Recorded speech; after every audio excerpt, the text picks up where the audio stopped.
Bonjour et merci beaucoup d'avoir cliqué sur cette vidéo. Contrairement à d'habitude, je ne vais pas vous partager des astuces, des techniques. Aujourd'hui, je vais vous partager l'une de mes histoires préférées.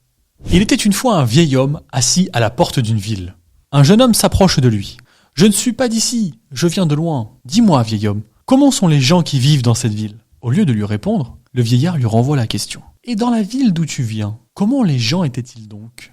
Le jeune homme, aussitôt plein de hargne, égoïste et méchant, au point qu'il m'était impossible de les supporter plus longtemps. C'est pourquoi j'ai préféré partir. Le vieillard, mon pauvre ami, je te conseille de passer ton chemin. Les gens d'ici sont tout aussi méchants et tout aussi égoïstes.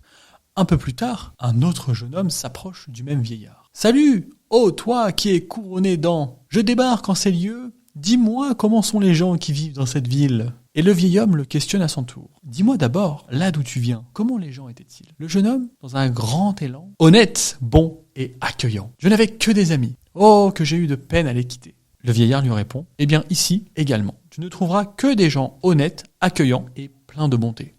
Un marchand faisait boire ses chameaux non loin de là, et il avait tout entendu. Comment est-il possible au vieil homme que je prenais pour un sage de donner à la même question deux réponses aussi diamétralement opposées? Serait-ce un poisson d'avril? Mon fils, déclara le vieil homme, chacun porte en son cœur son propre univers et le retrouvera en tout lieu. Ouvre ton cœur et ton regard sur les autres et le monde en sera changé. Quelques leçons que j'aimerais vous partager à travers cette histoire. Antoine de Saint-Exupéry disait « On ne voit bien qu'avec le cœur, l'essentiel est invisible pour les yeux ».